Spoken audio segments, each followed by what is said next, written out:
You're trying to sneak up on me. Good evening, St. Lucia. Good evening, everyone. It's been a little bit of a while, and we have no stream.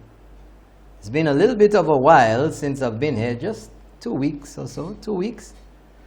And I know everybody has been anxious. I know you have all been waiting with so many things going on, the House of Assembly and press statements and everything else. And I'm just trying to get something lined up here. I'm keeping it real with you. Live TV, a lot of things are happening. Okay, I got the live link, guys. I have the live link. And, well, my audio is low. First message, audio is low. Can you turn up your levels, turn up your cable box, and turn up your TV? The audio levels are fine over here. So we need to get it together. All right, folks? We need to get it together. So anyway, special good night to all of you. And I have to say good night before I get in trouble to the fans. And somebody saw me a few days, good night. Somebody saw me a few days ago and said, you didn't say hello to my neck of the woods. So tonight, I'm going to get that one off first. Good night to Sanssouci. That's right, folks. Sanssouci is in the house. They don't want to feel left out. And somebody else says, audio is very low. We need to get that together. So anyway, I don't know what's going on here. You think they're trying to sabotage me around here? Audio is low. Another message. Got to figure that out. Okay? So, and somebody else says the audio is fine on their end. So I don't know, y'all got to sort out your audio issues. If you have cable, you have to turn up the volume on the cable and on your TV. If you have a device, turn up. If you're on a computer, you have to turn up system sounds or main volume and whatever. You got to sort it out. I can't do everything over here, okay? Right. All right. Thank you very much for posting that. Thank you so much. So, Sanssouci, Tuya.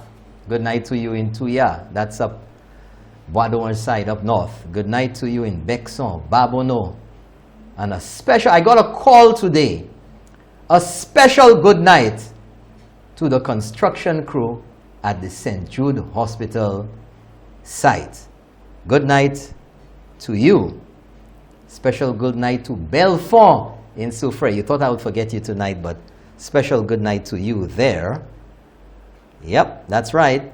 Special good night to Groselet, Fonasson, Monnier, Cap Estate, Marc, Capitol Hill of the Mon. Good night. Good night, Canaries. Anslare. Good night, Anslare. Listen, folks, let me tell you all something. The biggest set of fans, and if you want to prove me wrong, you got to let me know. But I'm telling you, the biggest fans of Keeping It Real is the village of Anslare. Everybody down there watches the show. Whether they like it or not, they all watch it. I'm telling you, they told me so. And I would like to say a special good night to Market Street in Anslare. And of course, a special good night to Mr. Arthur Jacobs. That's right, Mr. Arthur Jacobs. Special good night to you at Independence City. Thank you for tuning in. Really appreciate you tuning in. All the fans of Keeping It Real in Anslare, good night to you. Jean-Baptiste Street in Castries. The CDC. Hey, you know the CDC area has a lot of fans. Somebody says Casaba, good night to Casaba, to Marisil, Vieux-Fort, Pierrot, the original crew in Pierrot in Vieux-Fort. All over, and of course, St. Lucians in the diaspora. Those of you in New York City, in Brooklyn, New Jersey, ATL, you know, Atlanta, Georgia, Connecticut, Boston, Massachusetts, and a special fan who tunes in no matter where he is, anywhere in the world, sent me a message today, and I want to shout out, you know what the time is over where he is right now? 3:30 in the morning. That is a #1 fan of the show. He's in Tel Aviv, Israel. That's right, Tel Aviv in Israel, where it's 3:30 in the morning. Good morning, good afternoon, good night, wherever you are. Good night to Texas. Good night to California. Good night to Jamaica, to Trinidad, Barbados, ma. If you're watching the show, ma, I like you have your ear, ma. Ma, keep tuning every Tuesday, ma. Barbados. You got it right. So, y'all guys ready over there? All right. So, folks, tonight, we're going to get into something which has been left over from last week. And it would be a disservice because I'm a nice guy. And, you know, I want to set things straight. And some people may take it personally. But if you take it personally and you can't accept the teaching or the learning moment from it, too bad. Good night, Trisha Lionel. That's right, we're starting off with you tonight. We're starting off with you tonight. And, you know, folks, one of the things that I have continued to say and lament over here is the quality of, or the lack thereof, and the lack thereof of the thoroughness of the news reporting in St. Lucia. And I have said so before, that people have lamented on the poor quality of news reports in St. Lucia. And that is not anything new to any of us here tonight, because we have heard these complaints time and time and time again. So anything that I have to say here tonight is not anything new. So there's a little clip that I want to show to you tonight, which is a report that Trisha Lionel did, and she attempted to be very disrespectful to me recently, but I will take it as inexperience or lack thereof of any sort of experience and professionalism, and I will continue to school her. Let's go with that clip. Miguel Fevrier, who works at NBC, is the senior political correspondent there, and it seemed that he was being targeted. Take a look for yourself. 3, 2, 1. Now, there are arguments for and against this demolition, and the reasons range from environmental or heritage to economics. It's argued that the police can no longer work under those conditions, therefore...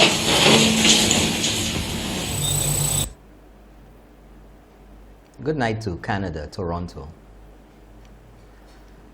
It seems, listen to this, folks. You see, this is all that just rubs off on everybody in the industry. Good night to Killeen, Texas. It seems that he was targeted. How did it seem so? What did you notice? I can tell you what I saw there. And you saw it, folks, and we saw that video circulating. Number one, that was the old Royal Jail on Bridge Street with all the brouhaha with the St. Lucia National Trust and all of that nonsense. Number one, it was a demolition site. The logical question to ask Trisha is, one, did Miguel Fevrier or anybody else in that camera crew have permission to be in that location? Number two, or number three, or whatever the number is, how come he was in a demolition zone? He had no hard hat. He had no reflective clothing that would make him visible. He was standing in very close proximity to heavy-duty equipment whilst it was working. Is that irresponsible? Is that negligent? But out of all of this, instead of asking those pertinent questions, you say it seems as if he was targeted. I wonder where the slant for that story came from. You see, it seems as if he was targeted. I mean, seriously? But you know, these are the biases and the slants and the unsubstantiated statements we get from too many of our supposed news people in St. Lucia that gives everyone a bad name. But let's move on from that. Let's move on from that.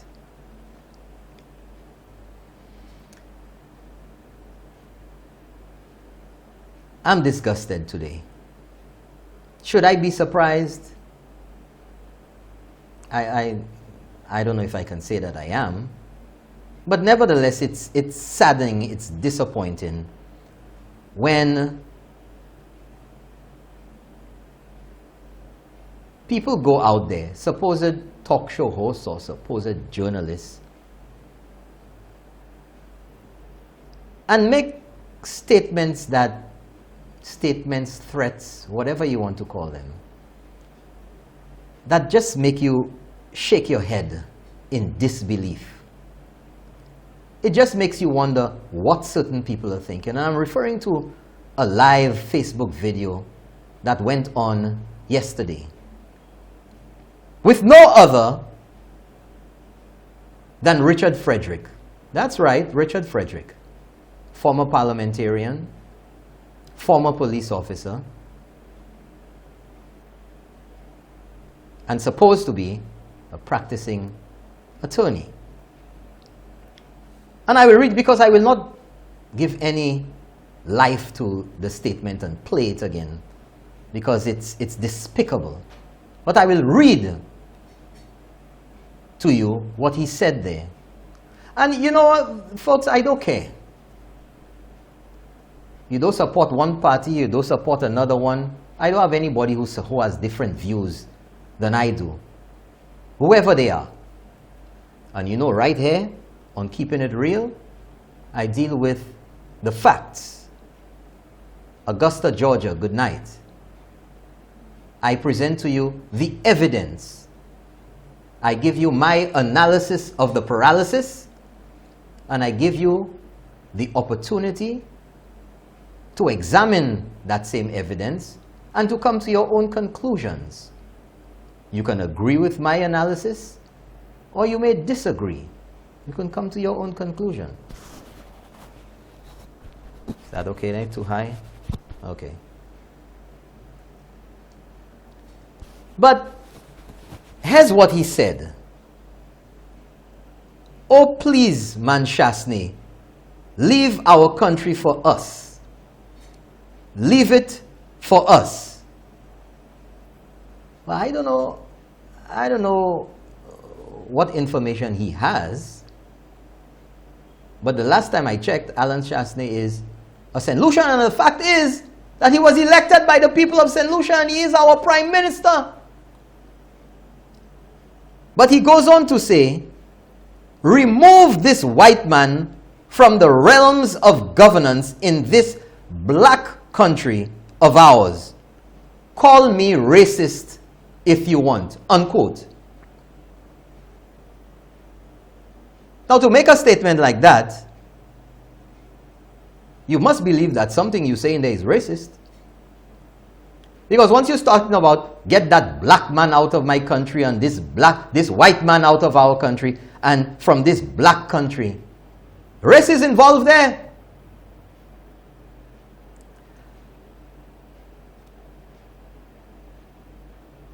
But Richard Frederick, who was a former parliamentarian, a former police officer, and of course, supposed to be a practicing attorney, should be well acquainted, very well acquainted, with St. Lucia's constitution. And having gone to school in St. Lucia, grew up in St. Lucia, Richard Frederick must be, as any child growing up in St. Lucia would have been, exposed to and knowledgeable about our flag and what it stands for. And our flag has 4 colors. The cerulean blue, yellow, the black, and the white. let's concentrate on two colors of the flag. Let us look at the black, which represents the black population, and let us look at the white population in St. Lucia. Whether we like it or not, there are white St. Lucians. Just as there are Indian St. Lucians and other types of St. Lucians, just as there are, if you want to say, whatever, you figure it out. But the fact is that Prime Minister Allen Chastanet is entitled to be in St. Lucia. He's entitled to express his opinion. And in fact, he has been authorized and he has been given the authority to be our Prime Minister. There's no shame in saying that. And you can jump high and jump low and roll and scream and call his name 500 times if you want. It's not going to make any difference. You can make all the racist comments you want and have a meltdown if you want, or rant and rave and misbehave. It's not going to change that. The same way as you, Richard Frederick, have rights in St. Lucia under our Constitution, so does Prime Minister Allen Chastanet. So does Timothy Polion. Same thing applies to me. And same thing applies to any person who is within the borders of St. Lucia, even if, hold on a second folks, let me clarify this for you, and any rookie, any recruit at police school can tell you this. Even if you are illegal in St. Lucia, even if you did not receive the authorization from the competent authority to be in St. Lucia, the moment that you are here, St. Lucia's constitution applies to you. The only thing you can do is vote. Even if you're in jail, even if you cannot vote, you still have rights under the Constitution of St. Lucia. And the Constitution of St. Lucia does not make any exception of your rights, regardless of your race, color, class, creed, religion, or sex. And one thing I want to remind Richard Frederick, who did say that he's interested in running again, he said so recently, and he has served, he should be very cognizant of the fact that there are white people who vote in St. Lucia too, you know. And he should be very cognizant of the fact that Indians vote in St. Lucia too. And he should be also very cognizant that black people vote in St. Lucia too. But you know, there has been this big push recently to migrate, if you will, or to feed off the Black Lives Matter movement in the US following the killing of, I think it's George Floyd or Mr. Floyd in Minneapolis. And the irony of this, or the glaring contradiction in this, is that in the United States of America, with the Black Lives Matter movement and the groundswell that we have seen in demonstrations in the United States and around the world, it is all about stamping out racism. But here in St. Lucia, some people who want to organize movements, some people who want to be racist and don't care whether they're considered racist towards Allen Chastanet, somehow are trying to make a connection to the Black Lives Matter movement and bring it into St. Lucia in the context of St. Lucia, failing to realize that they themselves are doing and becoming exactly the opposite of what the Black Lives Movement matters, in being racist themselves. Our own little bunch of racists in St. Lucia. Whether you like it or not, I'm keeping it real with y'all tonight. I ain't making it up. It's the facts and the evidence is there. And all this talk about white man this and white man that, you think Allen Chastanet is the only white man around? So where the majority of our tourists are coming from and who are they? What race? What are they? I mean, let's keep it real tonight. And of course, folks, before I forget, before I get in any trouble, all the fans of Keeping It Real on 93.1 Sky FM, good night to you. These are my special fans because they've been along with the show from its inception on radio. And just to let you know, folks, next week will be the 2-year anniversary of Keeping It Real. So back to that racism thing. Where are we descending in St. Lucia? What are we teaching our children with this mindless nonsense that some people out there believe it's nice, that it's okay to spew the hatred? And many of them have traveled and been at the receiving end of racism, you know, in all its subtle ways and blatant ways. I don't know why they believe that it's okay in St. Lucia now. Okay because of what? Politics? But so much for that. You know, time is a very telling thing. And you know, one of my favorite songs, The Badge, will all reveal in time. We will see. You know, we will see. The people who want to get votes and want to associate themselves with such abject stupidity and nonsense. The people of St. Lucia are not deaf, you know. They're not stupid. They're not dumb. They're not blind. And regardless of what people say,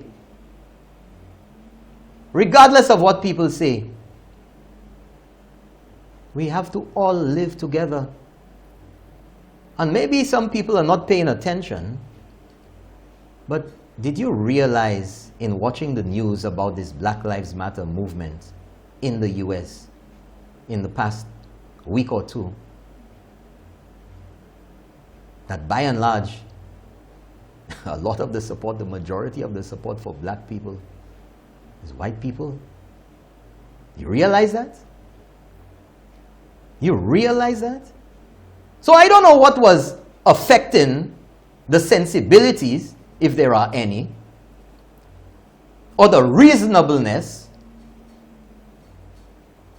of that individual and the others who are making similar noises, you know, trying to thinly veiled. I call on all good St. Lucians to reject this nonsense, to reject racism in St. Lucia from any angle. I call on them to reject these ridiculous and hateful statements. And then you want to call people to rally with you?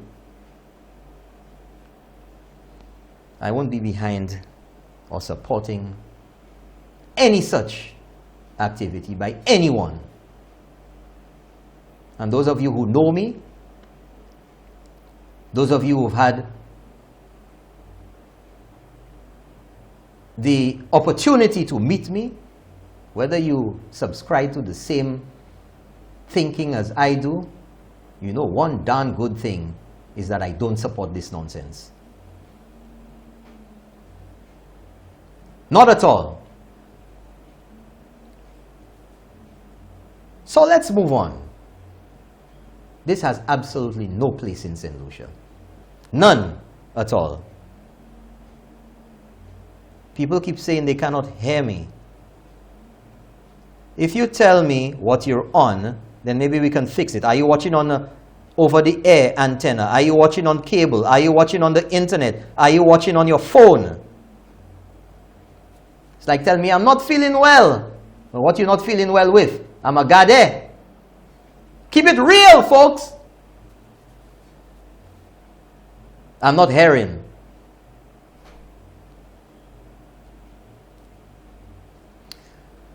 So I want to shift now. And you remember, I don't think we need too many cues of this because it's in the recent past. It's in the recent past. Okay, somebody says cable TV is loud and clear. In the recent past, we heard so much condemnation for Prime Minister Allen Chastanet again, because he made the statement that St. Lucia should be run like a business. Or whether it's like or as a member, as a business, like a business, member. And all the Allen Chastanet detractors went wild. Oh, bon Dieu, you don't care. You know the usual. You'll kill the Malay or the poor man. Bon Dieu, Chastanet, okay, Dremoun. Bon Dieu, Malay. All bent out of shape, and it was everywhere in the house, on platforms, social media, two. When the move was ready, or when they were getting into the scheme of things to move to OKEU, remember that? All the talk, Charles, they want to privatize, and he want to bring in this, and he want to bring in that. Folks, whether you want to admit it or not, government is run like a business. It is. Because at the end of the day, what do we talk about for governments? GDP. What do we talk about? Debt to GDP. And if your debt is too high, what they tell you? It's unsustainable. What's the argument people have been making recently? Oh, about all these loans, this, that. Well, St. Lucia can get loans now. Belelesh. Because Kenny Anthony couldn't get loans before. He said it. You have it. You'll get it when you're ready. I must refresh your memories. Okay. Drop it. But something happened. Something happened that made the situation different. And it is the first time St. Lucia has experienced this. This time around, we could not borrow to finance the deficit. That is the crux of last year, and this is where the crux of the problem is. We wanted to issue bonds of $266.5 million. But we actually were able to raise only $45.5 million. That's a significant difference. In other words, we were not able to raise $221 million.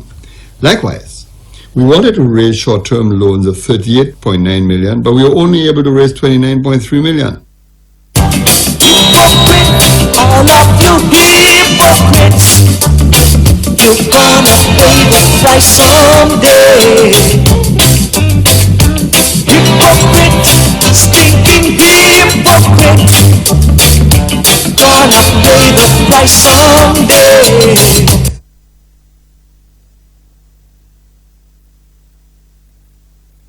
Dr. Kenny Anthony said it in 2014, in that 2014 interview. For the first time under his leadership, we could not borrow. And he went to quote how much they wanted to get and how much they actually got. Isn't that business? Profit and loss? Whether you want to call it by any other name, say member gaila. It's the same thing. So Dr. Kenny Anthony and his administration in the last administration, 2011 to 2016, put into effect the Millennium Heights Medical Complex Act. And the act gave the government the ability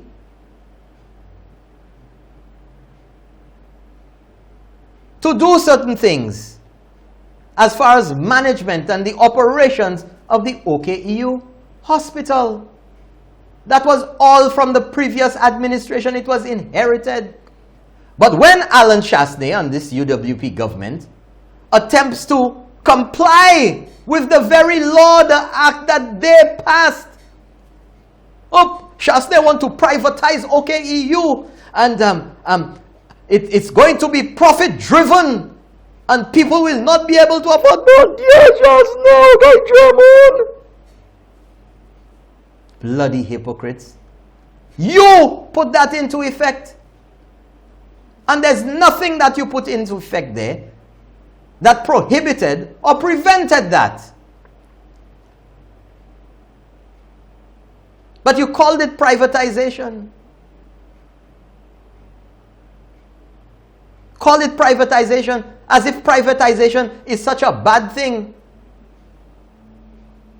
Everything must be a handout of freeness. But you know, again, see, when I keep it real with y'all, that's right. I do the research for you.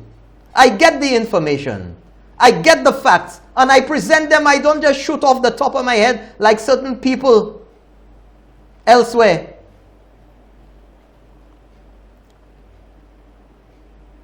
Dr. Kenny Anthony and the SLP came into office. Nobody can see anything on Facebook.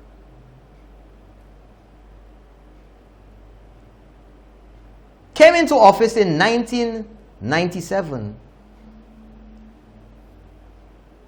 Right? People say they're going to bed. They're not seeing anything on Facebook.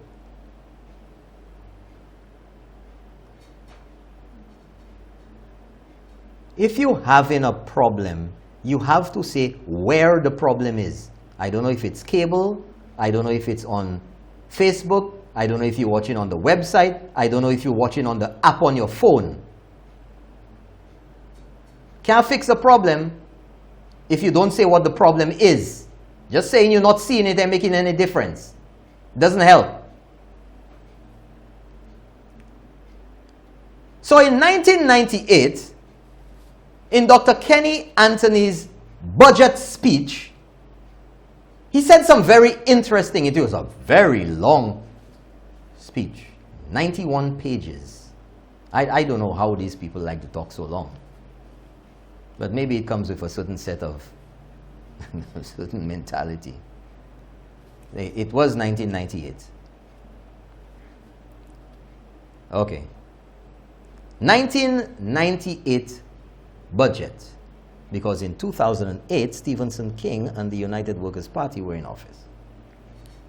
Don't give me no wrong documents there, you know. All right.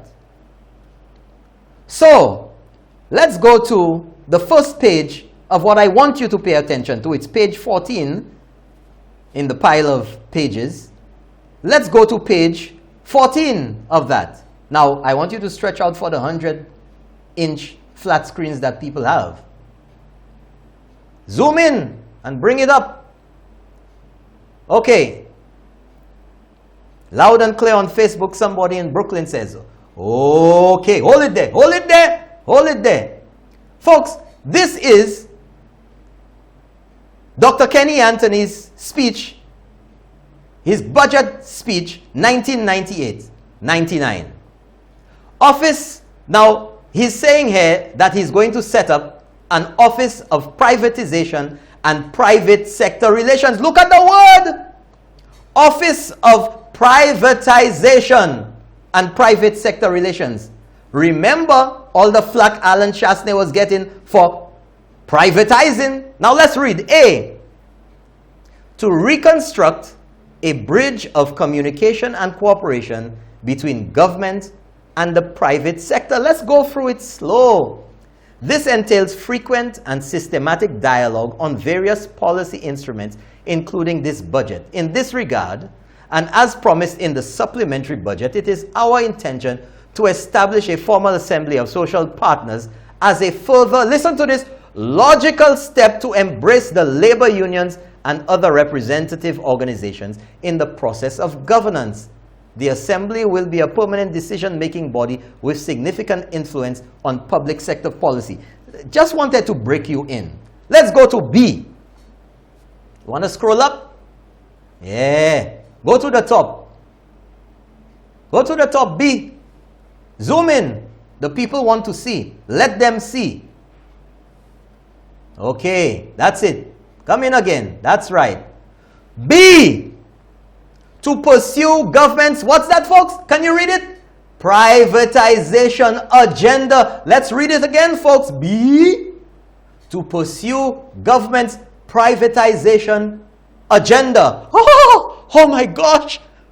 Dr. Kenny Anthony wants to privatize, has a privatized agenda with government. Let's read. Children, the office will seek to create, out of the economic chaos we have inherited, new investment opportunities for businesses, large and small, domestic and foreign. It is pointless. Listen to this well, folks. It is pointless for government to retain control of strategic functions in the economy and manage these functions in an inefficient or monopolistic manner. Wow, that sounds like a business decision to me. By removing government domination of what ought to be private activity, opportunities for a whole generation of smaller, efficient companies will emerge. Well, wow. What was it? The board in by the market there, what was it called? What was it called? Marketing board? What was St. Lucia Fish Marketing Corporation? Ooh. So let's go on. The privatization agenda. Anuli.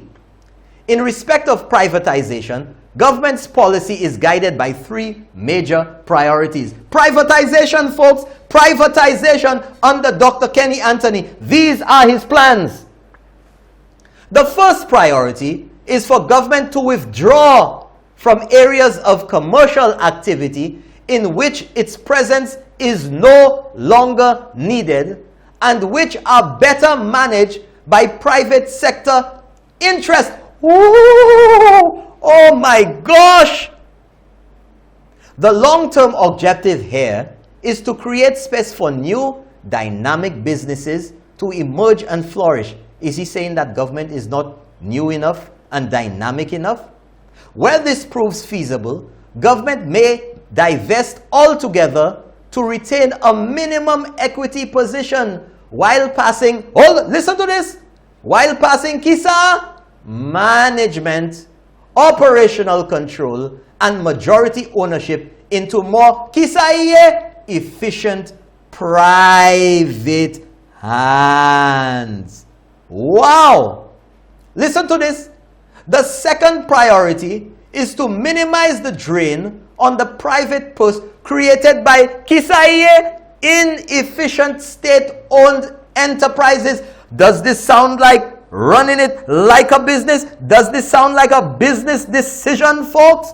Ooh! Where else? We realize that the economic circumstances which prompted the creation of many state-owned enterprises have long since changed. Listen to this. We realize that the economic circumstances which prompted the creation of many state-owned enterprises have long since changed. So then Kenny Anthony is admitting, he's saying that it is up to the government to evaluate and decide whether it is okay to continue in the traditional way of running certain government enterprises or functions and decide whether in the best judgment that they have based on the information that is provided to them by the professionals in the agencies and elsewhere, whether to divest or to move away from government into private or privatization. But let's go to the third section. The third priority is to allow for broad-based private investment and ownership in financially viable assets. Listen to this, assets of the state. Wow. Where government investment has created a profitable, whoa, that word profitable, does that sound like a business to you? Let's read that sentence again. Children, where government investment has created a profitable, viable entity, there is every reason for that profitability, listen to this, to be shared with the public whose tax dollars or, hold on, or NIS contributions have financed the venture in the first place. Dang nammit! So Dr. Kenny Anthony is alluding to the NIS at that time, NIC now, invest in the damn contributions. Bring it back to me. In investing the damn contributions, like giving a loan to Cabot, like investing in Bear Stearns, like investing on Wall Street, like investing in companies, like giving business loans in St. Lucia, Sakwetone. But Allen Chastanet, considering, contemplating, evaluating the very same thing that Kenny Anthony said in the 1998 budget, damn it. Play hypocrites for me, man. Dang it. I mean, are we serious in this? Hypocrite, all of you hypocrites, you're gonna pay the price someday. Hypocrite, stinking hypocrite, gonna pay the price someday. When SLP in office, one thing. Allen Chastanet UWP in office, something else. Zot se bouk sa pa kan hot, mesye?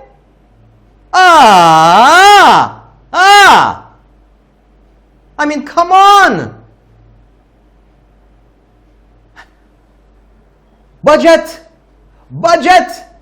A policy of the government, to privatize Dr. Kenny Anthony, his own words. Mio.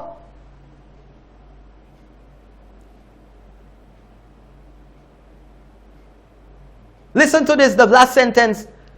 This approach, what approach is that? To privatize. This approach is also compatible with government's vision for the development of a domestic capital market in which investment instruments such as shares can be actively traded. What that sound like to you? Isn't that business? Isn't that profit and loss? And these guys want to make you believe that government is a charity, that everything is give, step, nice, tooth bagay, give, keep people on the dole, keep them coming back, feeding at your hands. Boss. When Prime Minister Allen Chastanet wants to create the environment to empower the people of St. Lucia, that they can create their own employment, that they can be gainfully employed elsewhere. The very same thing that you all wanted to do. Allen Chastanet, bad. Kenny, good. Wait, me see. Let's take our first break. I want you all to think about this. I'm coming back hotter than ever. Back after the break.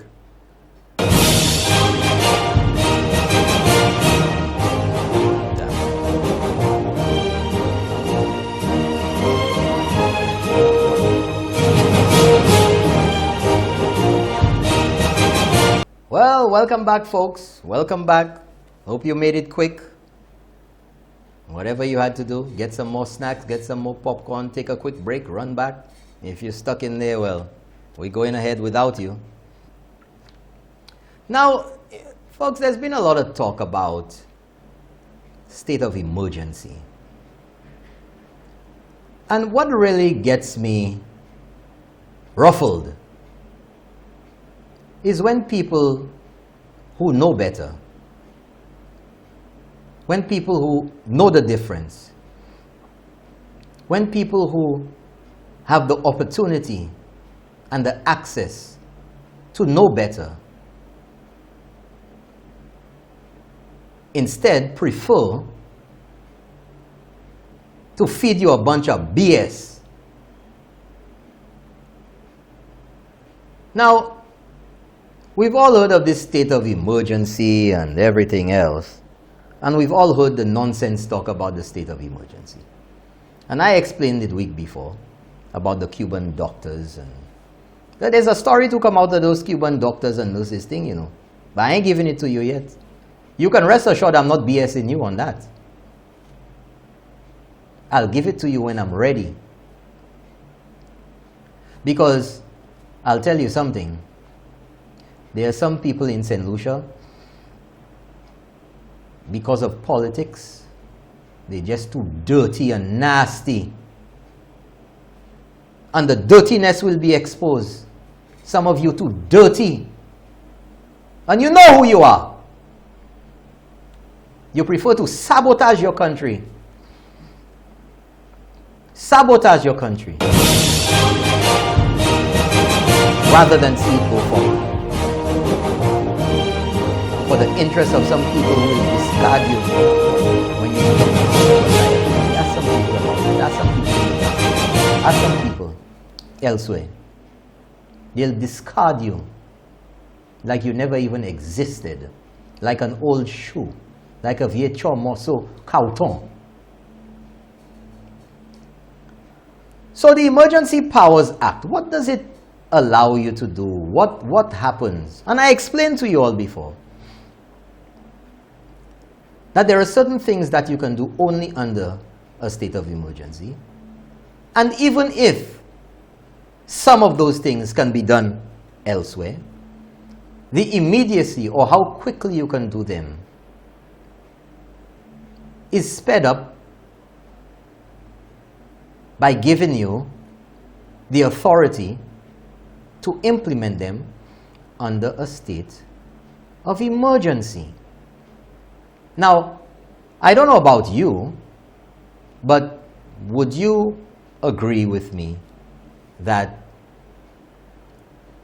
the coronavirus is still out there in the world in a big way, that it still poses a threat, and that all measures need to be taken to keep it under control?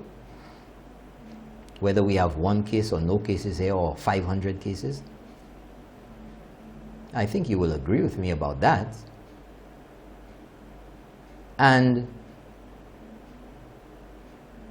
if it was no longer a threat, we would have said, muchas gracias a ustedes, vaya con Dios, to the Cuban doctors and nurses. You think that would have happened already? Thank you. We don't need you all anymore.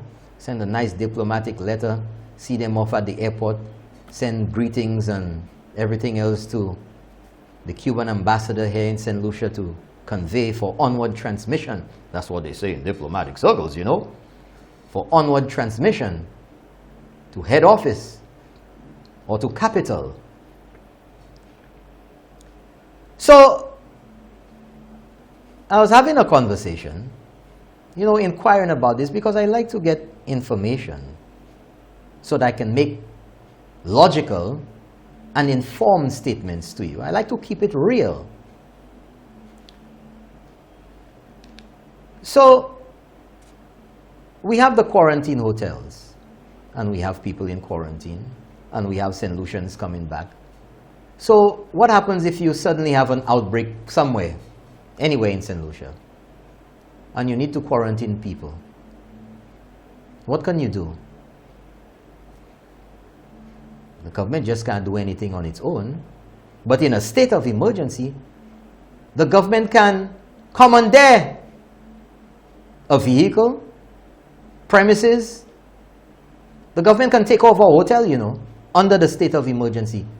The government can do that and say, we need that for quarantine.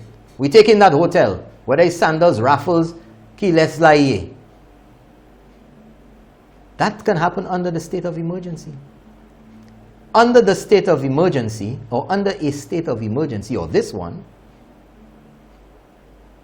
you can keep somebody in isolation because they're infected. You think if you have a broken leg or whatever is wrong with you, and you say to the doctor in regular times, I'm leaving the hospital, you sa dubutu? Nobody can stop you. They cannot. But under a state of emergency, if you have an infectious disease or a condition which is going to be detrimental or dangerous to the health of the public, they can put you in isolation. But not just that, on a legal basis, the coronavirus and all the people have gone into isolation voluntarily because they realize the seriousness and the possibilities that come out of being positive.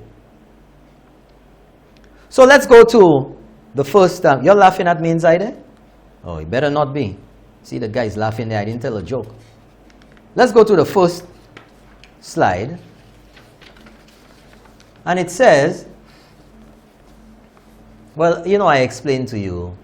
Let's go. Whereas under section 3.1, blah, blah, blah, 1407, the Act, it is provided that the minister responsible for disaster preparedness and prevention may, where the Governor General declares that a state of emergency exists for the purposes of Chapter 1 of the Constitution of St. Lucia, and so long as the proclamation is in force, so long as the proclamation of a state of emergency is in force, make orders securing the essentials, listen to this, for life to the community and for the preservation of the health, welfare, and safety of the public. So this is what it allows you to do. As needed, instantly. You don't have to go to Parliament. You don't have to wait for the next day. You don't have to call people. You don't have to get this one to debate and all of that. Because it's a serious, it's an urgent situation. And whereas it is further provided under Section 3.2 of the Act that orders made under Section 3 of the Act may, without prejudice to the generality of the power conferred, provide A, for the requisitioning of all forms of transport and communications. We've watched TV. The police or the government can say, you see that? We were taking all these, the Viewfort minibuses. Or B, for requisitioning and regulating the supply and distribution of food, clothing. What you know, under the state of emergency, the government can go and take over a supermarket. That's what that means. They can take over a supermarket. They can take over blue waters or purple waters or green waters and distribute the water because we're in a state of emergency and we have a critical situation. C, for requisitioning of private lands, the government can say, you know what, we put in a temporary camp over there with tents. We get tents, put them over there on that man land. Buildings and premises, a hotel or your office. The state of emergency does not only apply to diseases, it applies to, it can be because of a hurricane, because of an earthquake, whatever.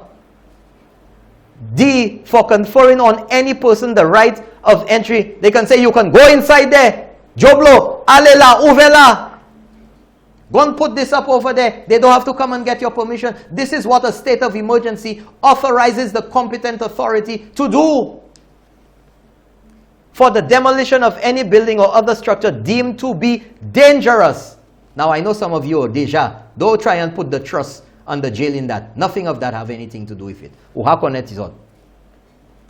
Azot mizewab. Theft, for the disposal of the dead and for dispensing with injuries under the blah, blah, blah, blah, inquiries. Next one. Right? Tutsala, I don't need to go through it again. You understand where I'm going with this. Use your imagination. So that is why the state of emergency has to remain in effect, and the nonsense that some people talk in. I mean, come on. Chastanet mette, he extend the jik septum because he don't want the opposition to have meetings. You dummies. Don't you realize that if the opposition can't have mass crowd events to have rallies or meetings, the same thing applies for the UWP? They burn. Huh? You don't, huh? I mean, come on. Stop making people play around in your cervelle as if it's floor. Don't fall for the nonsense. So anyway,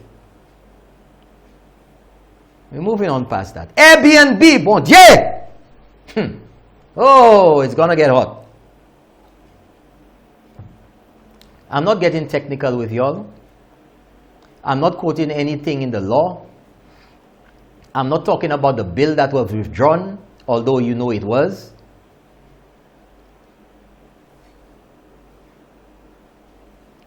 Let's talk. Anpali. AirBNB has been a phenomenon in this world, just like Uber. Uber has created quite a stir, and AirBNB has done the same. If you have a house, you have an extra room, you have 2 rooms, 3 rooms, if you want to build a house, you can do AirBNB. Easy so like magic. You can tell people, tell your friend, tell another friend, this, that. You can go to AirBNB online, list your property, put 1, 2 photos, put a description, show what the kitchen looks like, everything. AirBNB does the booking for you. They screen the people, tut bagay, and you get paid by AirBNB. And what happens? For doing all of that, for taking all the hard work out of it, you pay a fee, whatever the percentage or whatever it is. COVID, coronavirus. Nobody traveling to St. Lucia. Hotels empty. Are they empty? Yes. Cruise ships not coming? That's a fact. Pawe pièce bâtiment à la Wadla. Planes come in? No. Although our borders are open. And it is anticipated that the numbers that we saw late last year, early this year, January, it's going to take a little while to build back up to that. But people around the world who still want to travel are looking at St. Lucia and the Caribbean. Why? Because we've been very good, and St. Lucia has led the way in containing the coronavirus. Somebody says drink some water.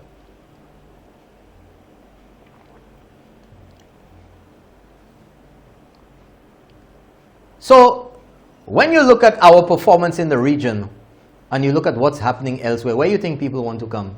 Where you think they want to look? Where you think they'll feel safer? In St. Lucia, in the region. So where do you think they're going to want to go? In a hotel with 1,000 people? Although some will go there. Or do you think you, in traveling, would prefer to stay in a smaller setting?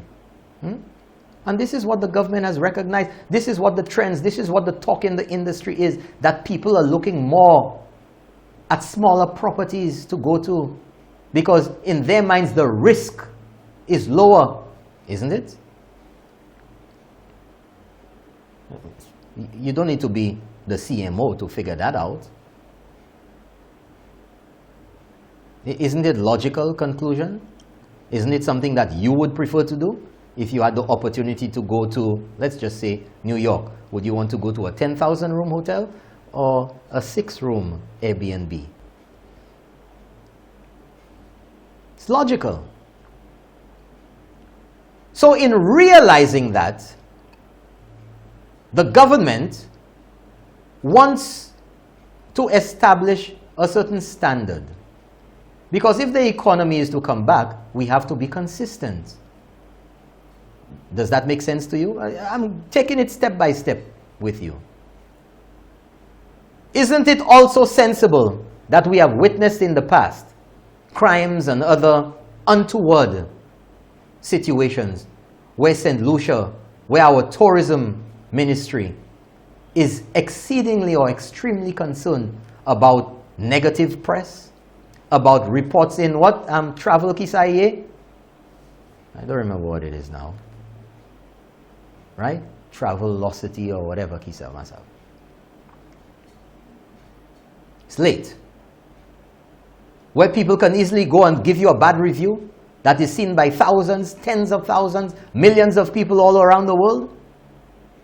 So imagine one little place that does not comply, and you know, people who spend the money to travel, you can complain vite tanto, eh? Who connects ça? So, the talk that's coming out in what the government wanted to do with AirBNB. Now, let me tell you something. Let me tell you all something. Let me keep it real with you.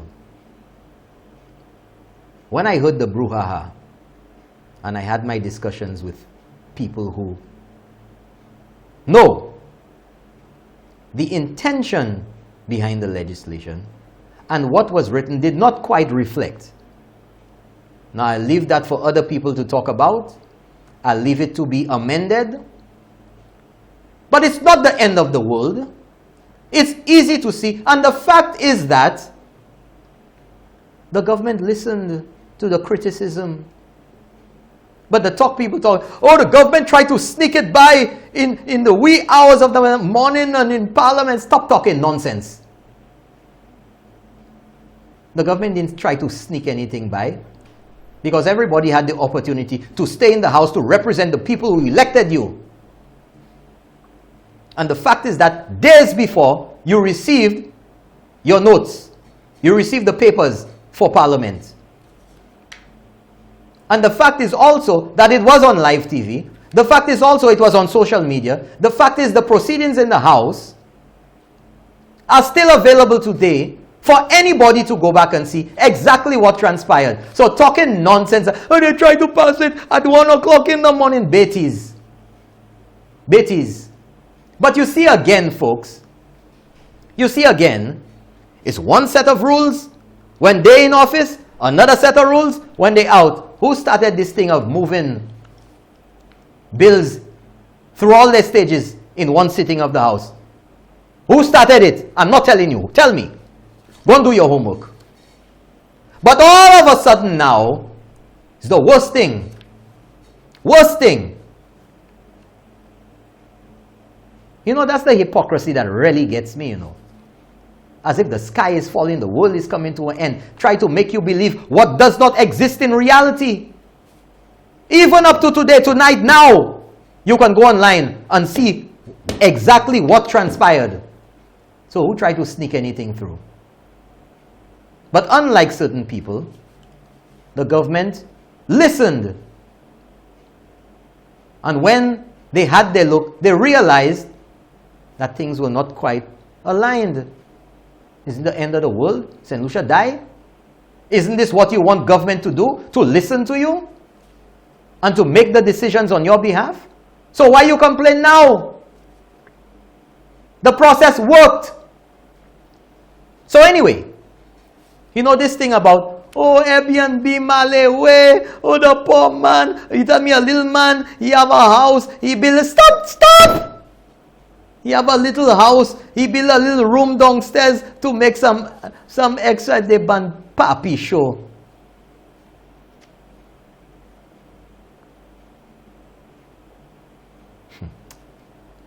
So here's the deal.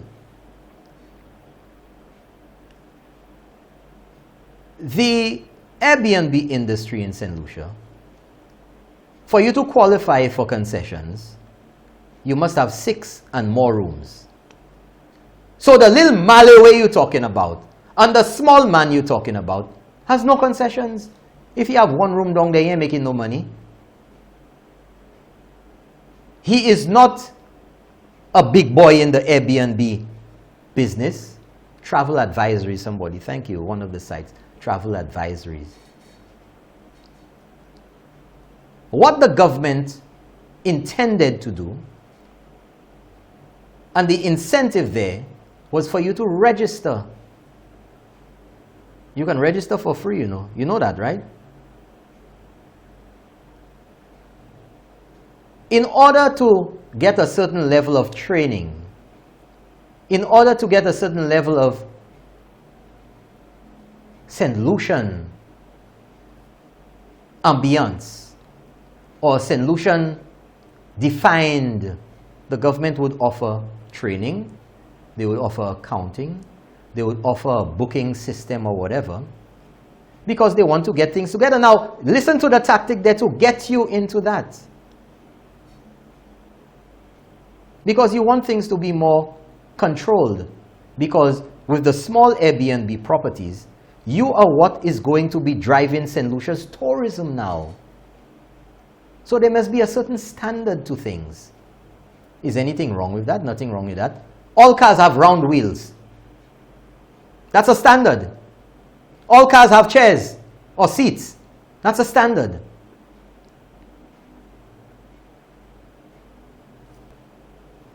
Everything has a standard. But if you want a St. Lucian standard, if you want St. Lucian quality, in these times when you're going to be competing for a smaller market, we must be consistent. Now tell me, is anything wrong with that? I don't see anything wrong with that. So in order for people to opt in, they were going to give you concessions. So even if you had one room, even if you had 2 rooms, you'd get concessions on furniture, on the TVs you put in the rooms, on equipment, whatever you're bringing in. And as you're not in the system, you pay 10% VAT. If you come into the system and get things to a certain level, VAT would be reduced for you to 7%. Hello? Sign me up. Sign me up. But then there would be a head tax. Oh, don't be scared. What? 5% or whatever it is, $10 or 5% or 10%, whatever it is, on the room stay per night per person. So what does that mean? What does that mean?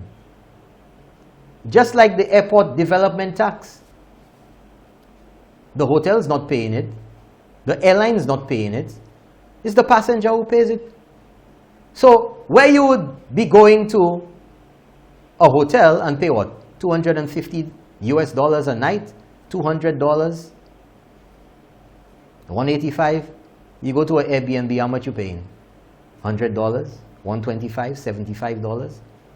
So if they put a $5, $10, whatever it is, above $100, because anything from what I understand below 100, c'est pas rien. Above $100, I stand to be corrected. But let's just say it doesn't matter. You pay $5, $10 a head. It's not the Airbnb operator paying that. It's the guest. And your rates are still going to be cheaper or lower. It's the same argument that the SLP made when St. Lucia increased the rate. Oh, we're going to stop having tourists and the numbers because it's going to be too expensive, and if you have a family of 5. And you know what happened, folks? The numbers are there. The numbers are there. In fact, the numbers in St. Lucia increased even with the increased departure development, the airport development tax.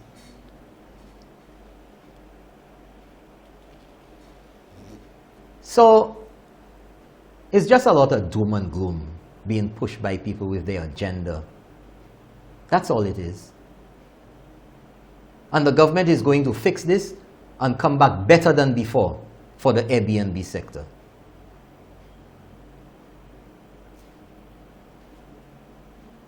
That's a fact. And there has been no detrimental effect to anybody. It's just some people who see that there's an opportunity for them to make some noise. But I'm going to move on past that because the Airbnb sector will be fine. However, let me tell you, some people, these same people tell you, oh, the Malay way, the poor man trying to make a little living with his Airbnb. Have a little room downstairs. Folks, there are hotels that are involved in the Airbnb business. Yep, you didn't know that, eh?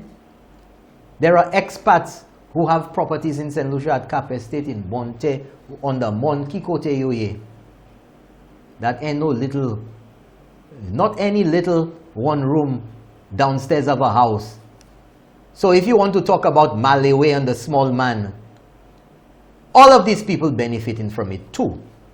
So don't try and pretend that the AirBNB business is a Maliwe strictly business, or a poor man who can't make ends meet, he just want to make a little dollar. Stop that. Stop trying to BS the people. There are some AirBNB properties here that rent for $3,000 a week. US. Yon pull, yon tut bagay. Show me some of these non-Maliwe Airbnbs. Millie, that look like a Maliwe Airbnb with a little room under his house trying to make money? Huh? Look at that. That look like a Maliwe Airbnb underneath a man's house? Stop fooling the people. Show me the next one. Millie, that look like a Maliwe Airbnb? So does that look like they're targeting the Maliwe Airbnb? When these same people, these same operations will be subject to everything else? So they targeting Maliwe, right? So what's that there? That's a Maliwe Airbnb. You see? When you don't know, people will malmene your cervelle. Can we take a quick break? A quick break. We'll be right back. I have some stuff to show you.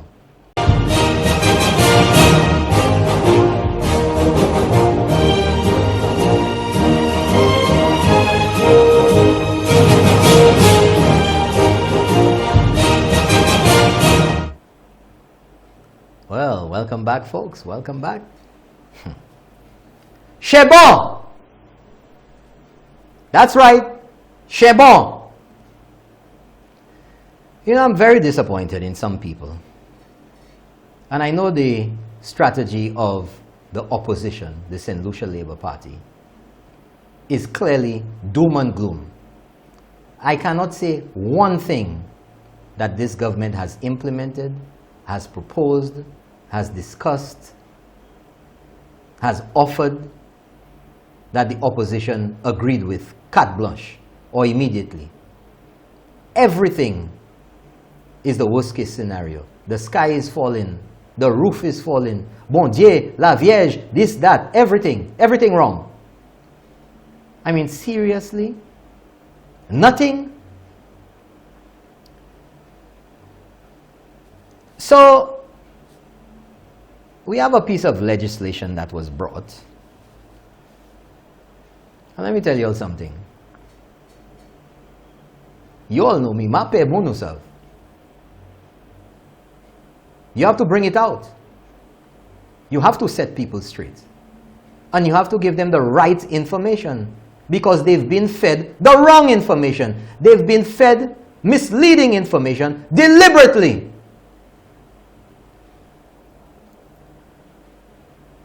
And this week, or last week, was not the end of the world for St. Lucia. It was not. We're all still here.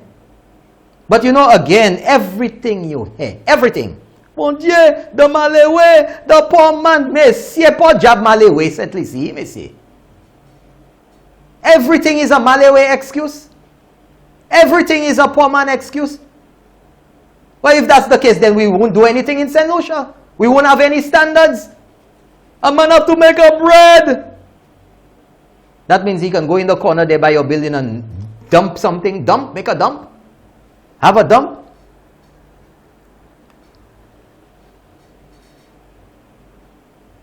I mean, seriously. Because you are Maliwe, that means you don't have to comply with the law. Because we have COVID, that means we don't have to comply with the law. Because we have a hurricane means we don't have to comply with the law. Because we have COVID-19, because we have a flu, you don't have to comply with the law. But the laws are put in place for a specific reason, for law and order. Otherwise, what is said in legal circles, what is said when you go anywhere, if there are no laws, if there is no observance with the law, what are you going to have? Anarchy, chaos.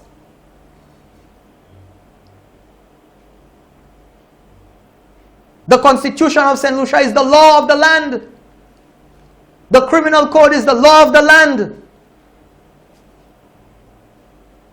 For the orderly conduct of people and business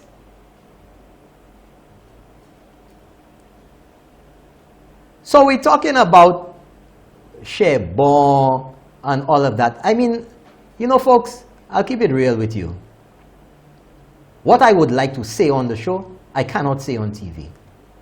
Because I am thoroughly and utterly disgusted.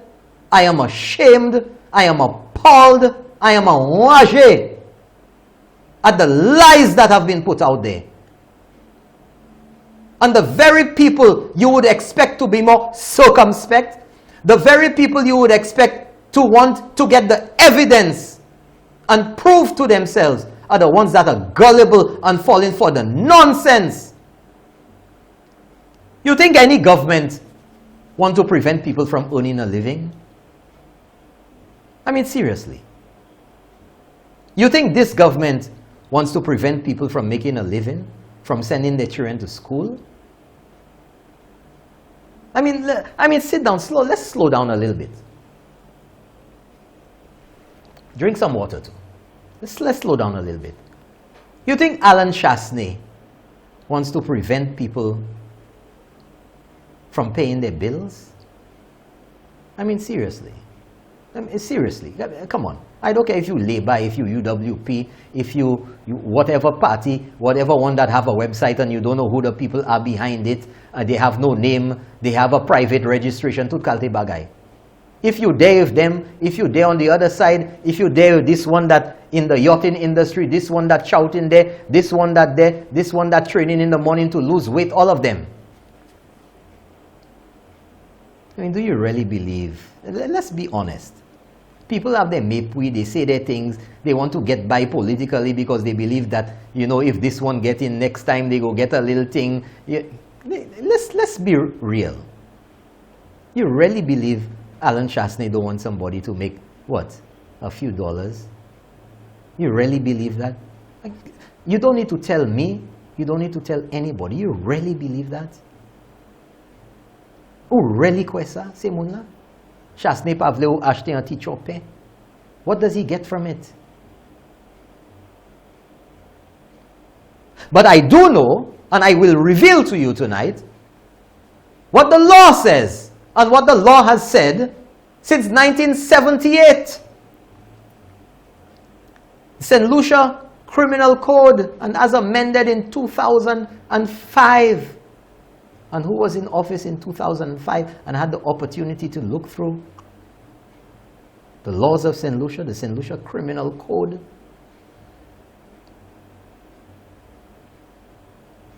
So let's go to section 448 of the St. Lucia Criminal Code. That is page 222, right? 448, there you go. Bonfire or fireworks in a public space. Hold it right there.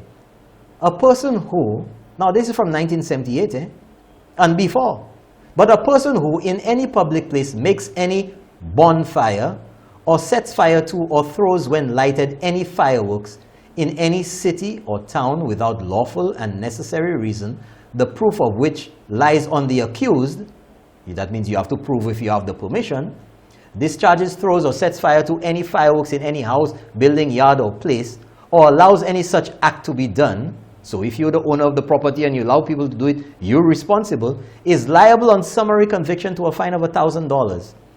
Now, let's go to 449. We'll go up a little bit. Hold it right there. For the purposes of preventing loss, damage, and injury to property, any person who intends, listen well, any person who intends to set fire or to cause fire to be set to any tree, bush, brushwood, rubbish, guinea, or other grass, like this guinea grass or other grass, trash or cane piece. You see how far that goes back? Even to the days of Cain. Shall first apply to the nearest, listen to it, justice of the peace for permission, and shall prove to the satisfaction of such justice that he or she has given notice to all the neighbors possessing or in charge of property which might be damaged or destroyed by such fire if carelessly or improperly used. So it's just like you're going to have a party, folks. You go to your neighbor and say, hey, Mr. Johnson, you downstairs, or neighbor, I'm going to have a party tonight, so the music going to be a little loud or something. The law requires you to do that. 2, section 2, the justice of the peace, upon proof that such a notice as in number 1 was given and the proper precautions have been taken to prevent any damage or destruction to the property of the neighbors, he shall grant permission in writing to the applicant to burn such tree, bush, brushwood, rubbish, guinea, or other grass, trash, or cane piece. So if you go to somebody and say, hey, I'm going to burn some bush there, and the person say, but I have asthma. I have asthma, I can't deal with that. Folks, right now I have that problem. Up the road from me, there's a charcoal pit. And last week, I jumped out of bed. I thought the house was on fire. Smoke, my nose burning, my eyes, my throat, my lungs, I can't breathe. Broad daylight on the weekend. So when I look, I saw the smoke coming down because the wind blows it all over. If it's calm, it comes down, it settles, just like fog. Unlike Kaila. So I went up there, I say, hey, I can't breathe. Another weekend, washing my clothes, put it out on the line. When I'm done, say, clothes smelling nicer. Chemical fabric softener, ça can't do. Pulling my clothes off the line, taking off my clothes pegs, all the clothes smelling of smoke. You mean to tell me I don't have rights too?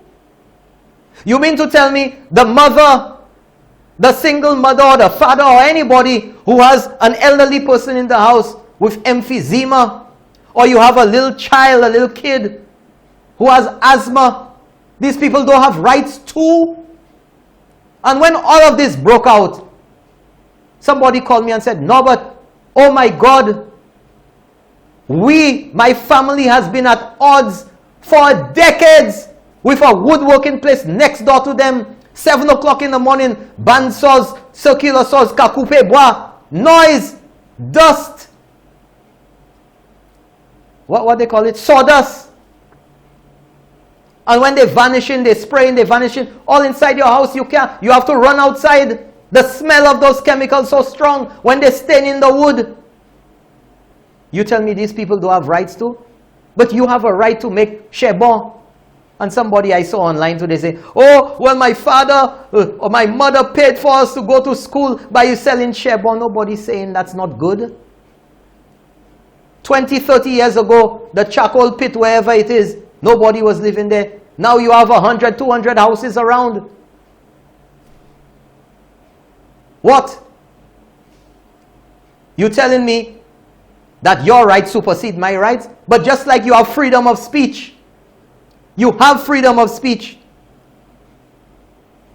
you also have to be tempered with your speech. You cannot say what you want. You cannot say what you want. Even if you have freedom of speech, it must be within the law and it must not infringe on other person's rights. That's why you have libel and defamation. There are people who have allergies now more than ever before. What they don't have rights to. Let's go to section 450, page 223. There we go.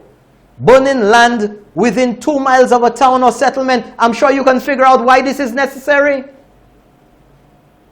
And that is why you have zoning, residential and business. And if you're causing a nuisance, then there has to be something done about it.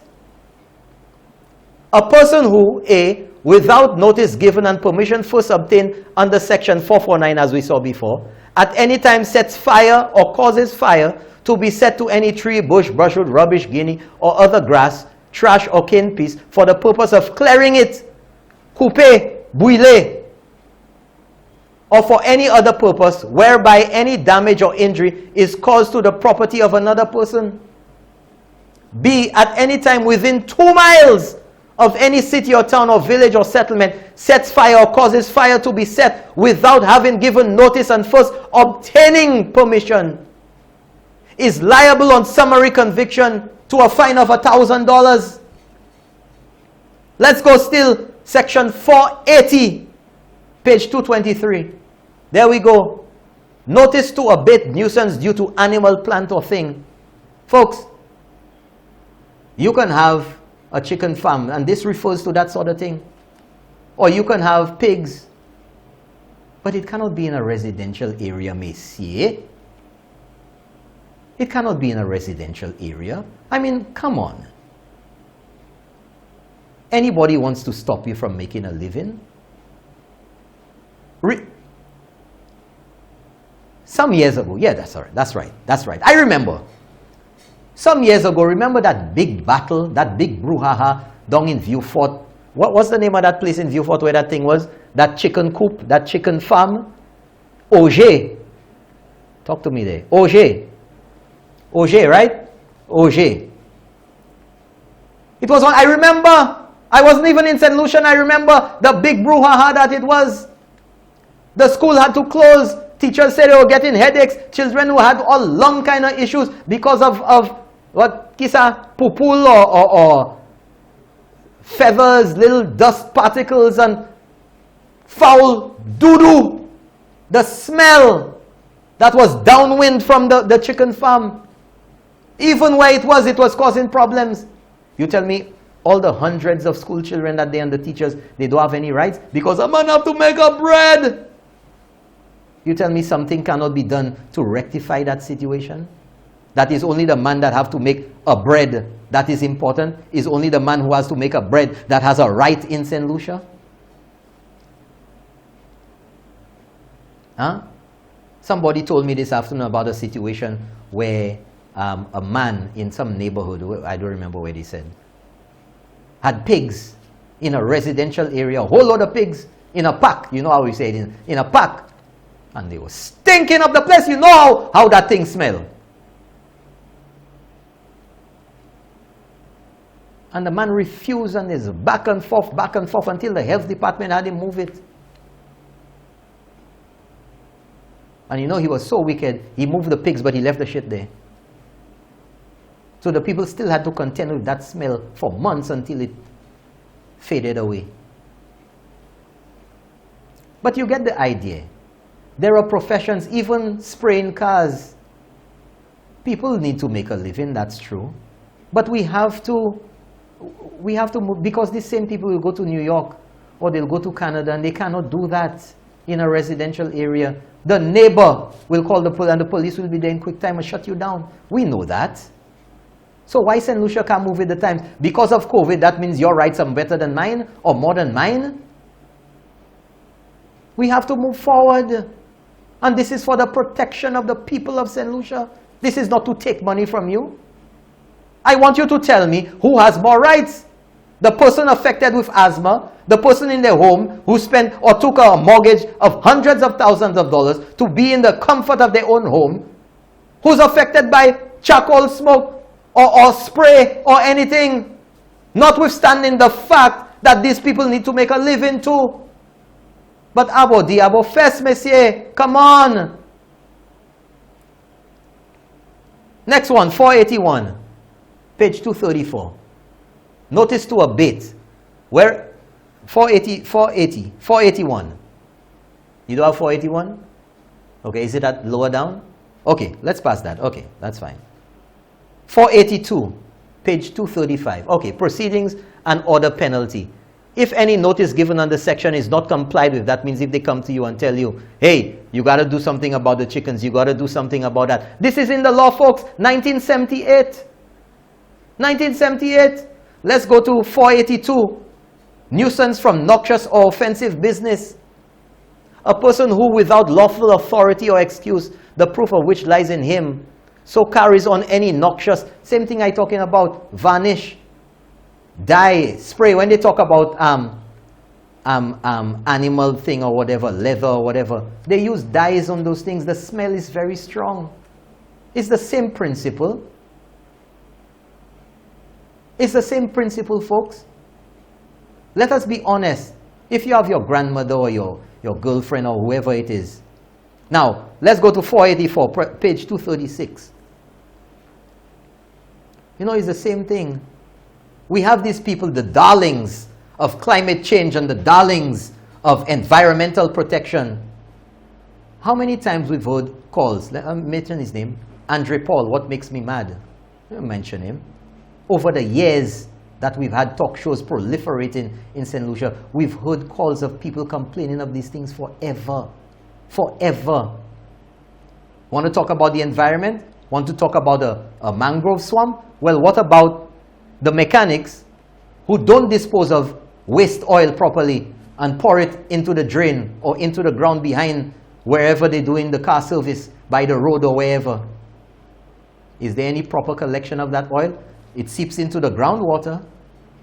It contaminates the soil. It goes down into the drains, go down into the sea. The people that talk about, oh, the fishes, oh, the fish. Doesn't it affect wildlife? The same way plastic and everything, everybody talking about, oh yes, we have to cut back on plastic bags and everything. Doesn't this affect animals? You see the convenience that some people have? And the same thing again, fouling public water, page 236, section 484, Membaila, fouling public water. Huh? Doesn't the pouring of waste oil from an oil change, doesn't it foul? Keep it up, let them see it there still. Doesn't it foul? B, causes any obstruction to the public use on any navigable water, well, spring. Contaminates or fouls water of any public well, tank, spring, or reservoir. Isn't a spring public? And you do it in the country, isn't it going down in the river? Huh? Look at the fine, $5,000 or 2 years, 4 years imprisonment, 2 years imprisonment. Animal treating, section 486, page 237. The same thing again with hides and all of that. Huh? You're not talking about somebody just slaughtering an animal and taking the hide. This is commercial operations that affects people. Okay, so let's move on. Let me just show you. Let me just show you here. There's my notes. I want to get it for you, folks. Here it is. With all of this, I did my investigation because I like to keep it real. I like to give you the evidence. So I called the Chief Environmental Health Officer. I don't play around, folks. I don't just say so just because I feel or somebody says so. I have to get conclusive evidence. Health total complaints. Throw that up. Let's go to the bottom. All reports from 2000, what does it say there? 2015 to 2020 on health, unwholesome foods, odor nuisance, wastewater, all these complaints, odors, problems to people, nuisance, smells, feces, burning bushes, fires, 2,045 complaints. Is this a small thing? Is something you believe that doesn't matter? 2,045 complaints, folks. 2,045 complaints. Now, let me tell you, I was not satisfied with that. I went to the fire service. I called them and I spoke with you. I give you the information. Now, I want to bring something to your attention for you to ask the question. Okay? For you to ask yourself the question. Get your calculator or your phone or whatever it is ready if you can. Right?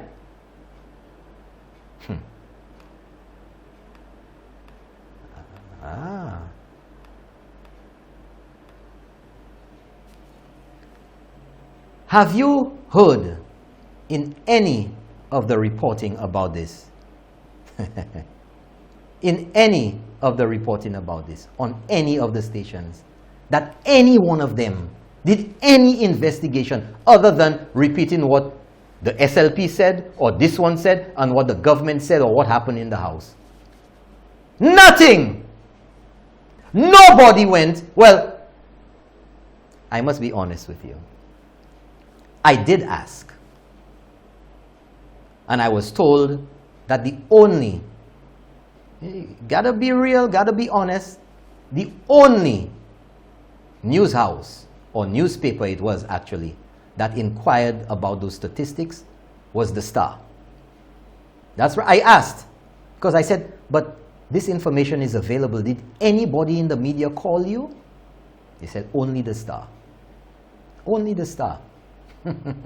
We know where the real journalists are, don't we?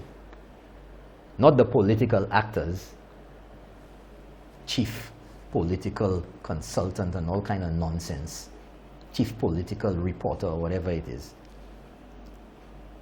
So I called the fire service and I spoke with you. Evidence, follow-up. Deputy Chief Fire Officer George Victorine. And I asked him about brush fires. Well, people burning bush and coals and cutting grass.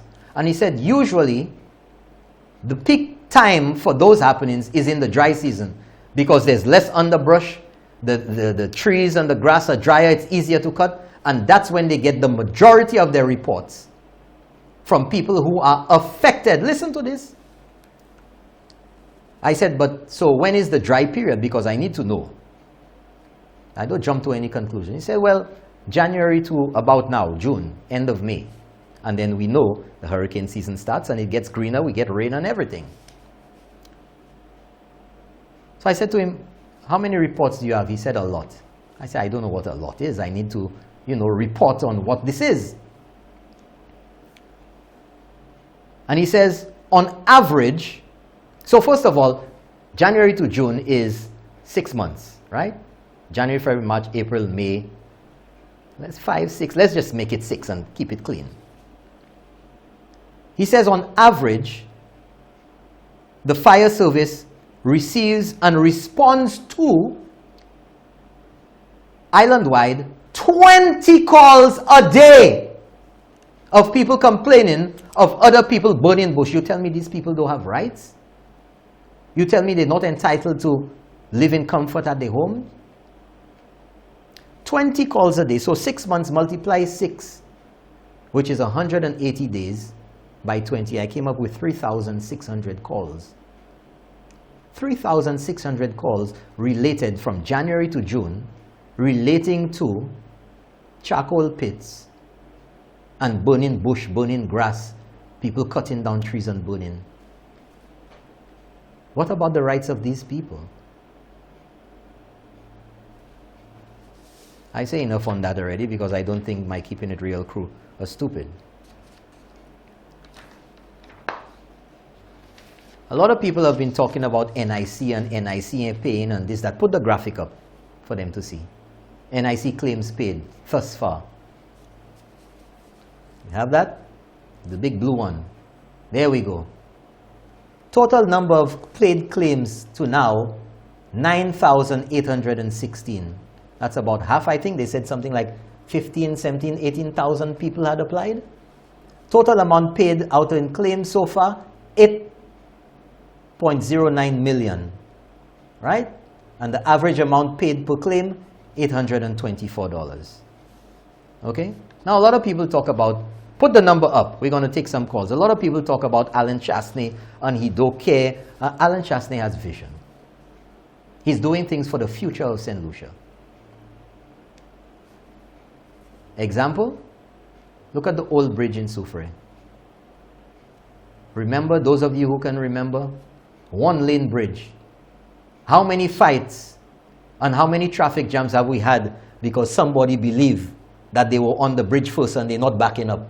You remember that inside there? That's right. You all remember it, of course, folks. How many fights have occurred on that bridge because two vehicles bounced up in the middle and nobody wanted to go back? You remember that, of course. Now let's see. Allen Chastanet broke that down to change it and they made noise. Chastanet is breaking down the bridge. What he's doing, he's a madman. Look at that now. Nobody, hardly anybody can even remember fighting to pass on that bridge now. 2 lanes. You're going to Castries or you're going into Soufrière or down the coast. You see? They had every name to call him because he was breaking down the old bridge. 450-0777. Give me a call. Give me a call. Don't be scared. Line's working? 450-0777. 7777. Give me a call. Let's talk about what we're talking about tonight. Because I believe you have rights. I believe I have rights. I believe that the charcoal vendors and the charcoal producers have rights. But I believe that we have to work things out so that we can live in peace and harmony without interfering or infringing on the rights and the comfort of each other. Absolutely. 450-0777. But whilst we're waiting for our call here tonight, I want you to know, yes, oh, somebody sent me a message. The garages that are spraying cars in residential areas, the neighbors have to inhale that. Somebody says the pig pen owner was Carl. I don't know who that was or where that was. So let me ask you a question. With that situation in Viewfort or anywhere else where you have a school that's affected by a charcoal pit, or even in a residential area now that is built up, should the homeowner move? Should they move because there's a charcoal pit? Or should the school have moved instead of the chicken farm in Auger Viewfort? That's the question I have to ask, you know. Whose rights supersede the other person's rights? So what the government is saying simply is that we have to get these things sorted out. We have to get these things sorted out. And what was the fee before? $10 a year. $10 a year. Another poor man. You know how much that works out to be? Let me see. You know, a vendor at the market on the small trip is $3 a day. And according to the law, as it stands now, a charcoal pit is $10 a year. That works out to be less than $1 a month, you know. And that's a poor man they're trying to kill. You're on the air. Good night. Let's keep it real. Good night to you, no, but this is the ninth wonder of the world. How are you doing, my friend? Good night, sir. Yes, no, but you touched on a lot of stuff tonight, and I'm very, very happy that you did. But first and foremost, what's the latest in St. Jude? On the airport? St. Jude is moving ahead. Actually, I have photos I was going to put just before we signed off, which is what I do every night for a number of months now. So I will show you some photos. It's moving along steadily. Right. What about the airport also? The airport has started work. They started clearing out some areas. I didn't get any photos for you today, but I promise you I will get you photos next week. They started putting up the, what they call it, the cladding or fencing off the area for the work to commence on the inside. Okay, now regarding the license for people who have garages and stuff, I think it is high time that the government should have done something like that. But I do believe that they just need to work with those individuals. I mean, because everybody needs to make a living, but also the people that live next to those environment, those things also need to be coherent with this. So the government needs to have something in place for those people and explain basically to them, you know, I mean, especially people who make charcoal. They need to have something in place for those people. Yeah. Absolutely agree, caller. Thank you very much, caller. We're going to have to move along because we're tight on the time tonight. But I want to thank you very much for keeping it real. Thank you very much. We have another call? Yeah, switch it over. 450-0777. We have another call. Good night. You're on the air. Let's keep it real. Okay. Yeah, William. Yes. Good night. Okay. I know you just like you know me. But I don't know. Go ahead, caller. But frankly speaking. Hello? Yeah, I'm saying frankly speaking, I believe the government. Go ahead, caller.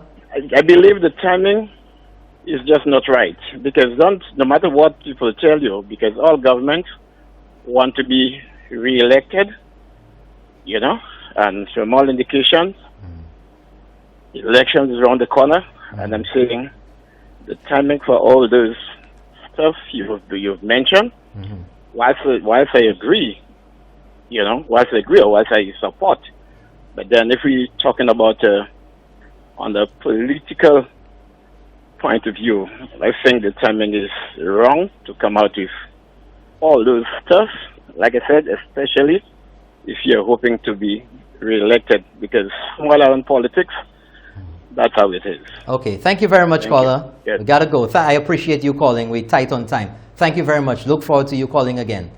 And, you know, political consideration is always what we hear. Okay, is always what we hear. But I want to ask that caller if or whether the people who have asthma and are affected by noxious fumes and sawdust and smoke and everything else, I wonder whether they vote as well. Just an interesting question to ask. We have to find a happy medium, whether it's elections or not. The fact remains that if you allow one side to go unchecked, somebody else is going to suffer and somebody else is going to be upset. So that is why we have to find a happy medium. Good night, you're on the air. Let's keep it real. Hi, good night. Good night. That's the first time I'm listening to your show. Thank you so much for calling. Thank you. But Nice to have a new caller. As persons, you're welcome. As persons on media who have access to people who listen, just as we admonish other parties, other people that is, for saying things that we feel are irresponsible, I think as persons who command these shows, we have to be responsible in the things we say. I heard you dwell a bit about privatization and compare the now with the Kenny Anthony in his 1998 budget speech and so on. I do not think that generally St. Lucians are opposed to privatization, but governments have a responsibility to determine carefully what businesses, what organizations, what sectors that they privatize. You mentioned the marketing board and fish marketing, for example. These places, they were doing badly. They needed government intervention so often to bail them out. So there needed to be an intervention. But when you tell me you privatize these places, you privatize, let's say, the place where the fishermen sell their fish, with no consultation with the fishermen. Up to now, a lot of fishermen don't know what to do. They don't know where to sell. They don't know. They don't know who's the owner of the company. Caller, one second. I want to thank you for your comment. We'll have to continue that next week. I only have 2 minutes left. Thank you very much for calling. I appreciate that. But thank you very much. But I have to correct that because the fishermen do know who they sell into. As a matter of fact, I will be dealing with that issue on my next show. So I think it's rather interesting that you did bring it up, and I don't want to get rid of you because we're going to deal with that next week. And I'm putting it to you that the information and the evidence is there to suggest and to substantiate that the fishermen do know who the new corporation is, what they're doing, and we will discuss that further next week. Do we have one more call? We have another one there? Pass it over to the other side. So, in the meantime, in the meantime, we lost that one. In the meantime, we're going to wrap it up with latest photos from St. Jude as of this afternoon, folks, as I always promise you. St. Jude's this afternoon, moving ahead. Let them see it. Somebody asked me if we had any photos of St. Jude. Of course, you can see the folks there working hard, fast and furiously moving ahead with St. Jude. There's that aerial shot. We have one more. I don't know, I'm not getting too many photos. I got to get some more. I had requested, folks, video fly around half at the first floor level. There you go. I had requested that. That's from the front. This one's from the back. Boom! Yeah, that's right. But next week, I guarantee you, I will get much more photos. I'll get some internal shots, and I will get that video fly around that I wanted today. The overhead one didn't come out too good, so I didn't show that. But I want to thank you once again, folks, for tonight's episode with you here with me. Keeping It Real, episode number 24, our 4th season. And just to let you know, next week we'll have a big shebang. Next week's show will be the 2nd anniversary of Keeping It Real. I want to thank you all so much, especially the viewers right here and the listeners on 93.1 Sky FM who started it all off with Keeping It Real when we started in June 2018 on radio. Thank you very much for joining me tonight for this episode, Revelations. I'm Norbert Williams. Good night. See you next week.